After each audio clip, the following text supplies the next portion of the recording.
So I think I'm being punished for not liking daddy lessons. And I think I'm okay with that. Y'all already know what time it is. I got the black V-neck on.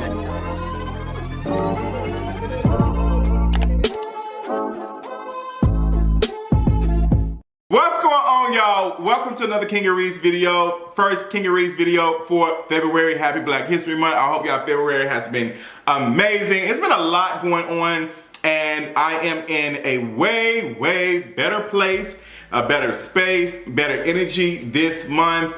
Thankful for all of the well wishes and stuff, doing all the things I was dealing with, all the other stuff. But girl, we got a lot to talk about in this video, period. We got to talk about the Usher Bowl, the Super Bowl. We got to talk about Alicia Keys, note or not.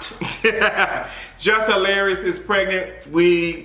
Congratulations, a blogger. We got to talk about Beyonce's rumored country album that is coming out soon. I have some thoughts. Come on, Daddy Lesson stands.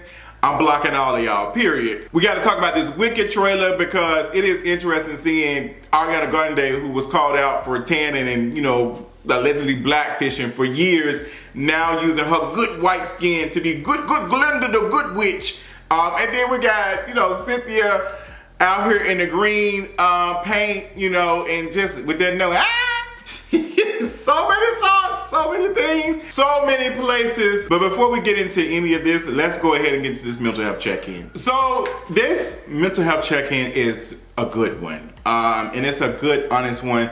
I am in a really good place. I am very thankful for all of the folks who supported me over the last month, like I said. Because last month, girl, she was taking me through the car situation and trying to get everything together with that, to fighting the insurance company, to going to the emergency room and being in the hospital for 4 or 5 days, to coming back to a $30,000 bill.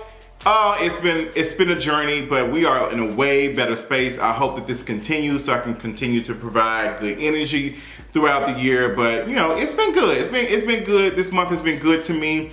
You know, a lot of good things. I'm just feeling energetic. I have this, you know, desire to be more present in the content and stuff that I'm working on. And I know that I'm in a good space because I have started back looking at things that I want to do around the house. I spent, you know, some of the weekend, you know, cleaning up my rooftop and cleaning out my garage and cleaning out, you know, the closets in my office and stuff. I've just been really dedicated to getting things done. So I'm very thankful for that. Happy Valentine's Day if y'all are watching this on Valentine's Day. But yes, I want to say that. And yes, girl, we just ready to get into some things and, you know, drag, you know, kiki a little bit, talk my stuff and all of that. And I hope y'all enjoy it. But, you know, this is all I got for y'all. So I thank you all once again. And let's go ahead and get to the tea for today. The tea for today, let's go ahead and get the book out the way. Let's talk about country Beyonce. Beyonce has released 2 songs, 16 Carriages. And what's the other song? Texas Hold'em. So period. Beyonce has released 2 songs, Texas Hold'em and 16 Carriages. And it was rumors that Beyonce was working on some country music, a country album. You know, this is Act 2. She has used Verizon to promote this new era that she is in. She already had been hinting towards it a little bit when she showed up to the Grammys in her old tycoon outfit. And now she's out here doing country. She's out here doing country music, and you know, Daddy Lessons fans they are living it up, and they were quick to remind me to sit this one out, girl. They was so happy, all of y'all, because they was, even my friends was like, oh, they was sending it to me. I was like, girl, I listened to the first 10 seconds.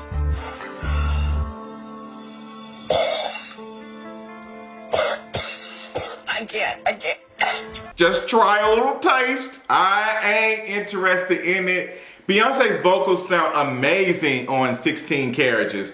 Vocals are present, but I couldn't get past 20 seconds. I heard some snippets. It's a chop for me. I just don't like country.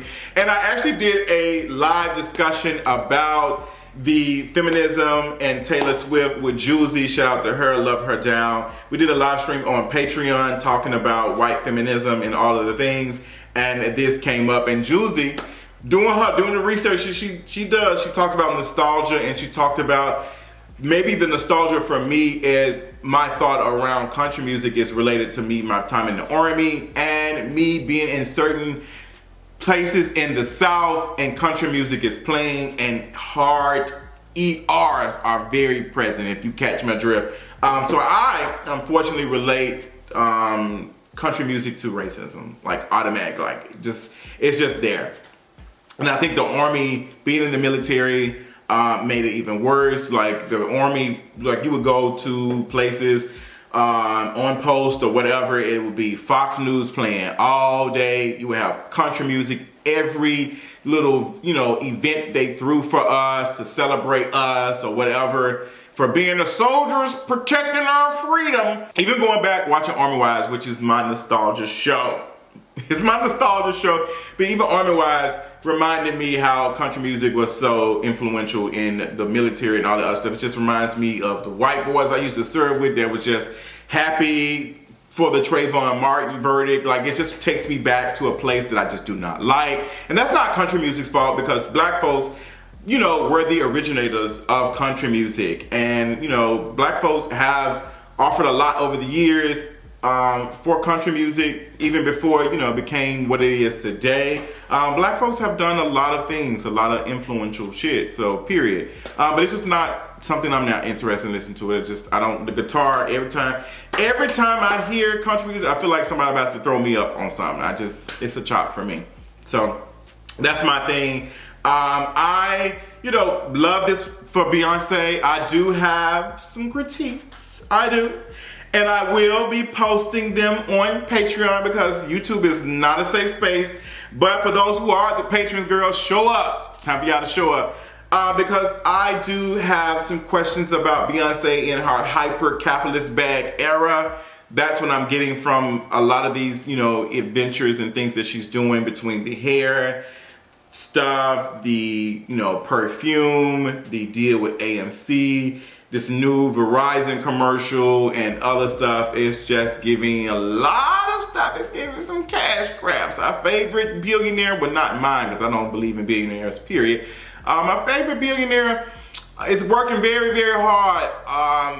And I feel like sister got some bills to pay. So, which is why I did a video on Patreon. Is Beyonce broke, or is she greedy? And a lot of folks had a lot of things to say. So I'm currently editing a part 2 to that. Some people are joking and saying, if Beyonce is doing commercials again, what does that say about the economy? If Beyonce got to go back to work, what does that say? And I feel like it's a legitimate question. It's funny, but it does make you wonder what is truly going on when we are in a world where inflation is outpacing earnings. We have never heard any stories of people wages going up without inflation or other things going up. Like, we have not heard those stories. You never hear that, well, prices have gone down and wages going up. We don't, which tells us that the system, the corporate system, capitalism, all that is not beneficial for those at the bottom. It does not, exploit the labor out of us. And that is what's going on. You always hear the market is doing well. The market is doing well. Oh my God, the market. But the market really benefits folks at the top. People at the top, even for those who are able to save money and put away for retirement. These are the folks who, are able to retire, put some money away. And that's not something, that's a luxury. There's people who cannot even think about retirement, because every dollar they make has to go to pay for bills. So it is a conversation I'm interested in having even more when we talk about consumerism, capitalism, and all the things. I'm honestly interested in going back to school to study sociology and the effects of all these things that's going on when it comes to like finances and capitalism. Like, I'm very curious of, like, I like, if y'all have any documentaries or any books, I want to read more, because the stuff that's going on, I see it. Like, I see it, and my friend pointed out, like, you be seeing stuff before folks catch on to it. And I'm just curious. I want to sharpen my my knowledge and how I speak about these things. So yeah, we'll be thinking about it. Maybe I'll take out another student loan, maybe, period. But yes, I think that's all I have to offer about this country era and this era that Beyonce is in. Congratulations to her. There is some sort of push of, Beyonce fans requesting to listen to, hear these songs on the radio, and some radio stations do not want to play it. They don't consider it country. And I do think that, I think it's going to be a bigger thing. I think it's going to be a bigger thing. And a lot of folks are going to be using this and saying this is, them being activists or whatever, doing this stuff. And it's just, I have so many questions around that because I do find it weird. It's no shade. I do find it weird that now activism and advocating for a thing is important now, when we absolutely got nothing a couple of months ago when fans were requesting something to be said. And folks are saying, oh, we don't need celebrities to speak on topics. I don't want celebrities to speak on topics. But celebrity has always been here, but artists were the people who were using their celebrity to talk about important issues. Artists have always spoke about the things that were going on, but now artists are selling themselves to make even more profits, that they are losing this ability to speak on said topics because they want to make even more money. And I think that's the conversation. I think it is a cop-out to say you don't want celebrities to speak on topics when they are supposed to be artists first, because without the artistry, they would not be able to be celebrities, but they have to be celebrities to maintain capital. And I think that is a conversation. But that's all I got. I ain't trying to piss y'all off too much because, y'all be ready. But I'm glad that y'all are getting this information. Let's move on. Let's talk about other things. Let's talk about the Super Bowl, period. Got so many thoughts about that. Like, ooh, also content that's going on Patreon. But Usher, performance, 15 minutes. Zombie. Somebody edited Alicia Keys singing their part in a loop, and I have been screaming. Because I say every time I listen to it, it sounds like she's saying zombie. But Alicia Keys got on the stage. Ludacris got on the stage. Usher brought the whole Atlanta out, period. Blackity black, black, black. Middle of Black History Month. Come on, yes, come on, season 6, let's get blackening. And girl, this is interesting. I don't know, so the performance, Usher, I feel like did a really good job. Usher has so many hits that he was playing 30, 15 seconds of some of these songs, because there's so many songs that I felt like that kind of hurt a little bit, because he has so many and trying to fit all of these songs in this time frame. It's just a lot. So Usher got on there. The vocals was off a little bit, but he was performing live. He was doing live stuff. He was dancing. Something that we do not see a lot with artists who are doing live performance. They, backtrack vocals, period. Backtrack vocals down. So Usher apparently has, broke some records a little bit as far as like this Super Bowl, halftime show. This halftime show has received 5% more viewership than the previous one, which was held by Rihanna. But it is not, from they say, the overall like most watched one. They said the most watched one is still Michael Jackson with 130 something million. I think it's 137 or something. But Usher was kind of close, but not there. But Michael Jackson Super Bowl, was a moment, period. A moment most pleasing to me. But Usher did a good job. I feel like he, brung out in the skating stuff. It was just good. It was good. Then y'all had, what is his name? Jermaine Depri came out in them stiletto white socks. Stiletto pumps in the club. Who would have thought Jermaine Depri got up and said they was Louis Vuitton? Goes again, just because it's a brand name, it's a label, don't mean it's good. It looked a fool. You look like a tap dancing frog up on that stage with them white socks on. I thought you was about to start singing the WB with a top hat. The white socks were a chop, Jermaine Depri. What the hell did you have on? Like, what you done did to your hair? Period. Y'all remember that Ghost scene? Man, what you done did to your hair? That takes me out. I might go back and watch Ghost. I might watch Ghost. Oh my God, when them ghosts or whatever demons started taking that man, that scared me when I was a child. That was the most scary thing. I was like, oh girl, let me stop watching porn. Because I'm gonna burn out. I was like, is that what's gonna happen to me? Oh my gosh, but yes. Super Bowl, I think Usher did a good job. He did what he was supposed to do. And the girls loved it. Now, there's been a lot of, racism and stuff, because apparently the black folks or something sent the the Black National Anthem or something. Let me tell you something. The Super Bowl, the NFL is trying to do whatever in their power to clean up and keep us from being reminded of all the things that happened to Colin Kaepernick, the kneeling stuff. They are working in overdrive. They're using Taylor Swift. They're using this wannabe black white boy. They're using everything. And child, when he hollering at his coach not too long ago, child, a mess. Even some conversation I have about Jay-Z and Beyonce, because they were talking all the mess about, you know, the Super Bowl, and now y'all in here front row seat. Like, it's just, y'all politics, y'all can't even be artists. Y'all celebrity first and then artists later. That's all I have to say on that, girl. I don't even care about pissing folks off no more. I guess I won't be getting no more Ivy Park, but I never did get any to begin with. I just got to be honest about some of these celebrities. It's not giving. But yes, Usher, is that all? Oh, Alicia Keys sounded the mess, that note that she hit. I'm not surprised. I did a full video on it on Patreon. That doesn't surprise me. Like, Alicia Keys, then when they put the video up on YouTube of the performance, they cleaned it up. We've been telling y'all for years that Alicia Keys can't sing. I mean, she just has not been able to hold these notes. She just can't. And it's just not giving. It's just not giving. I hate that for her, whatever. But folks were talking about her and Usher's, you know, holding each other and a lot. And Swiss B said he didn't care nothing about that. Period. He said, girl, focus on. Alicia Keys did look good. I loved her red outfit. I will say that, girl. You did that. You did that, good sister. Portia, move on from Super Bowl. Ain't got nothing else to say about that. Don't really care about it. Porsha, don't make me call Porsha. Porsha is back, and she has announced that she will be returning on the season 16 of Real Housewives of Atlanta. Something I knew that was coming. I'm not surprised considering that Kandi won't be coming back. Y'all know I told y'all, like, girl, you know, Kandi, they had to cut Kandi. They had to cut her to bring in some more coin, the budget. The puzzle that Andy Cohen was talking about was the budget.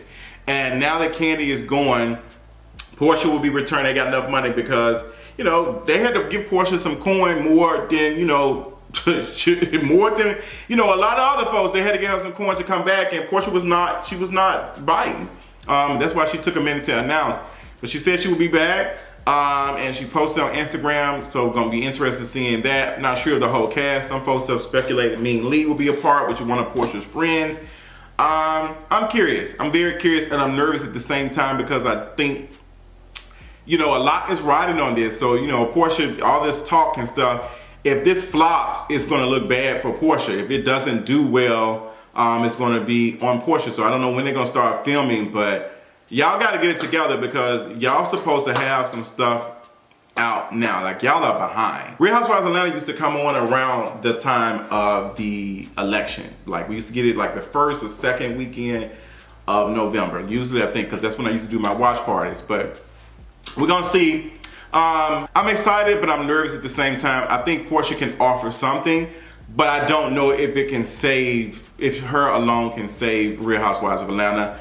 I know we do not want no expired beef. We do not want E. coli from Porsha and Kenya's beef situation. Please, girl, we do not want to get sick. We do not want food poisoning. Don't give us this old food, this old beef. We don't want no more of it. Please, like, y'all do something. Please do something. Yeah, so moving on. The Wicked trailer. Saw that. Saw the Wicked trailer, and girl, Ariana Grande is in her white woman bag. She is pale as hell in this trailer. And you got Cynthia, you know, in the green. She said, "You're green, you're green." She just, ha ha ha. She's ready. That note that she hit. Girl, I'm sad. I think I'm sad. I'm sad. I don't know. I'm not the biggest fan of Cynthia, but I will say that she's a talented actress, and, you know, sometimes she sounds good. So we're going to be curious to see how that gives and what that gives. But the Wicked trailer, I don't know, it kind of gave me a little tingle. It gave me a little tingle. It is interesting seeing Ariana Grande, you know, who's been looking tan for the most part for the longest, now completely pale. They said, okay, we're just going to have you look regular to be in your full white woman bag. So just this being beauty and this being evil, and having the black girl played. Yeah.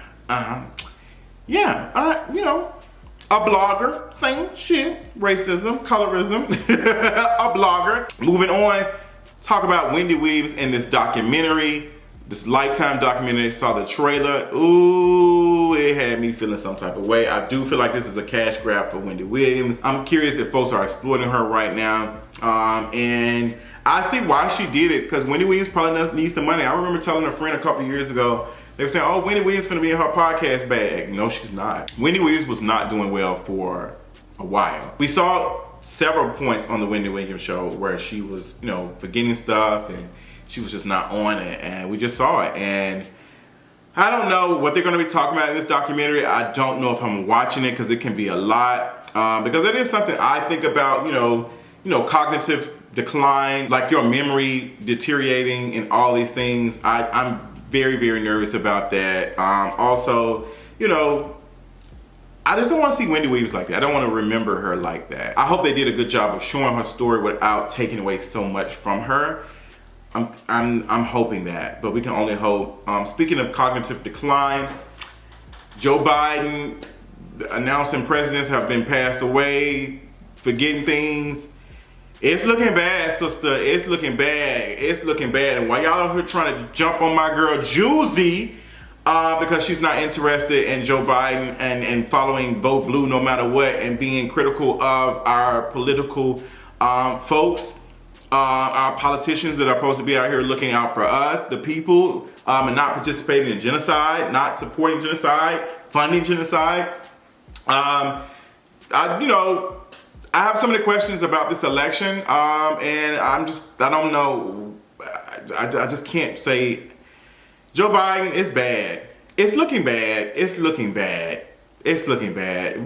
Girl, it's bad. It's bad. Like, this man is just, and it's just like, nobody wants to talk about it. Like, trust me, as someone who sometimes has gaffes, sometimes who will say the wrong thing or pronounce stuff wrong, I get it. Girl. But the fact that he does not want to take a cognitive test, the same one that Trump didn't want to do, that's suspicious. It's suspicious. It's very suspicious. But girl, and then this meme that he posted on Twitter of the eye stuff, I was like, girl, what the hell is going on? Where are we at? And who the hell are they? And like I'm saying, gaffes and, mispronouncing words and all the other stuff, that's, that happens. As someone who has a speaking disorder, that's understandable. But to misquote or speak about someone who is no longer alive constantly, and this person is the leader, quote unquote, of the free world, like the leader of our country, like the most powerful person on the face of this planet that is able to, launch these things and make things happen. Are they in the right mindset to, quote unquote, protect us or do whatever, make the right decisions? And we have had presidents in the past who have had the right mindset and, able to speak clearly and make, quote unquote, decisions while thinking about them correctly or whatever. And look what they have done. Look at the harm they have been able to do. So just think about someone who may not have that. It's scary. Like, I'm looking at this meme and I'm like, what's going on? And this meme is being posted. We're seeing this meme at the same time, the Super Bowl and all this stuff, while Israel is participating in something I can't even say on this platform. But the worst that we have seen was happening while we was watching the Super Bowl. While Americans were watching the Super Bowl. While we were distracted by the Super Bowl. And y'all want me to vote for this man for another 4 years? Because he said that Netanyahu is an asshole? Sure. That's all I got, y'all. I appreciate y'all for checking up on me and getting into the content. I know I talked my butt off. I love y'all so much. Until next time, I'll talk y'all later.